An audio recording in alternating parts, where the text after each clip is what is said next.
لوگ صحت مند زندگی گزارتے ہیں۔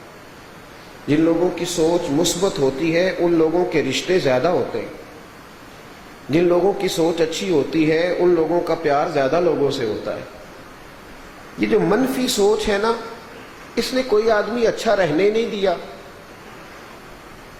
کوئی ایسا سیاستدان نہیں جو اچھا ہو، کوئی ایسا کالم نویس نہیں جس پر کوئی نہ کوئی الزام نہ ہو۔ بھری بزم میں اور اس خوبصورت وطن کے اندر منفی سوچ اس تیزی کے ساتھ پروان چڑھائی گئی ہے کہ برکھتی برکھا میں کوئی تاجر ہی اچھا نہیں رہا، کسی دکاندار کو لوگ دیانتدار نہیں سمجھتے، اور بدقسمتی کا یہ حال ہے کہ لوگ کہنے لگے ہیں کہ جناب کوئی عالم ہی ٹھیک نہیں، کوئی پیر ہی صحیح نہیں۔ اتنی منفی سوچ، اس قدر زیادہ نقصان۔ آپ اندازہ فرمائیے نا کہ غیر ہماری حالت دیکھیں گے تو کیا کہیں گے، تم میں کوئی بھی اچھا نہیں۔ ہم نے ہر آدمی کو مشکوک کر دیا۔ انسانوں میں غلطیاں بھی ہوتی ہیں، انسان میں کمی بھی ہوتی ہے۔ معصوم تو اللہ کے انبیاء ہیں یا فرشتے، تو خدا کے بندے تو انہیں 99 خوبیاں چھوڑ کر ایک خامی ہی کو کیوں پکڑ لیا ہے؟ تجھے وہ 99 خوبیاں نہیں نظر آئیں لوگوں کے اندر؟ قرآن مجید نے کہا یا ایھا الذین آمنوا اجتنبوا کثیرا من الظن ان بعض الظن اثم۔ فرمایا اے ایمان والو، بہت سارے گمانوں سے بھی بچا کرو، بہت سارے برے خیالات سے بچا کرو۔ ان بعض الظن اثم، بے شک بعض گمان بھی گناہ ہے۔ سوچ مثبت رکھیں۔ میرے نبی پاک علیہ الصلوۃ والسلام کا بڑا ہی خوبصورت فرمان ترغیب و ترہیب میں موجود ہے۔ نبی پاک صلی اللہ علیہ وسلم نے فرمایا تم میں سے جس کی سوچ ہے نا رب سے ملنے کی، اور جس کا شوق ہے اللہ سے ملنے کا، فرمایا رب کریم بھی اس کی ملاقات کا بڑا ہی شوق فرماتا ہے۔ لیکن شرط یہ ہے کہ تمہارا شوق بھی تو ہو، تمہارا ذہن بھی تو ہو۔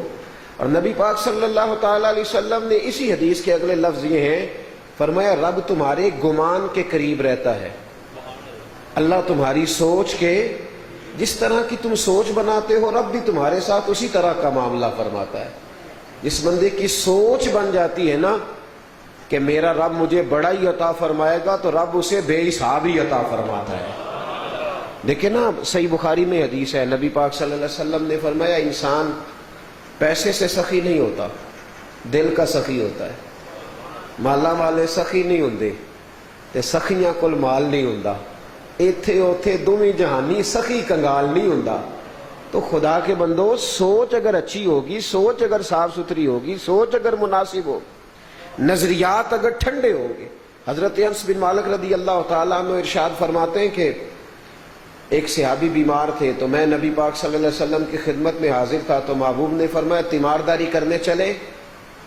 کہتے ہیں ہم حضور کے ساتھ گئے۔ جب وہاں پہنچے تو صحابی پر نزع کا عالم تھا، آخری وقت تھا۔ محبوب علیہ السلام کے ساتھ پہلے بھی ہم تیمارداری کو جایا کرتے تھے، لیکن جب پہلے جاتے تھے تو نبی پاک صلی اللہ علیہ وسلم دعا دیتے، اللہ کے حبیب علیہ الصلوۃ والسلام دلجوئی فرماتے۔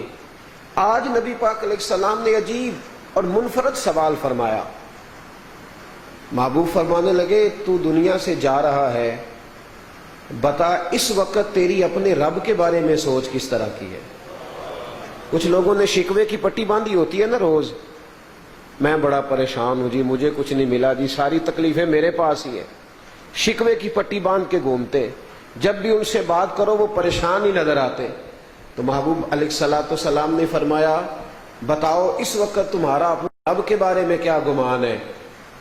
تو حضرت انس بن مالک فرماتے وہ صحابی اٹھ کے بیٹھ گئے، اور ہم نے ان کے چہرے پر عجیب سی روشنی دیکھی، اور زیر لب وہ مسکرائے اور عرض کرنے لگے یا رسول اللہ صلی اللہ علیہ وسلم میں شدید تکلیف میں ہوں، پر اس وقت بھی میرا گمان یہ ہے کہ میرا رب بڑا ہی مہربان ہے، میرا اللہ بڑا ہی کریم ہے، میرے حق میں جو بھی فیصلہ فرمائے گا رحمت والا ہی فرمائے گا۔ یا رسول اللہ صلی اللہ علیہ وسلم میرا دل بڑا ٹھنڈا ہے، میری طبیعت بڑی مطمئن ہے۔ کہتے اس نے یہ لفظ کہے، دوبارہ وہ لیٹے، کلمہ پڑھا اور روح پرواز کر گئی۔ محبوب پاک علیہ الصلوۃ والسلام اٹھے اور محبوب نے رزلٹ کیا بیان فرمایا، نتیجہ کیا دیا؟ میرے حبیب فرمانے لگے صحابہ جس نے کسی جنتی کا چہرہ دیکھنا ہو میرے اس غلام کی زیارت کر لیں۔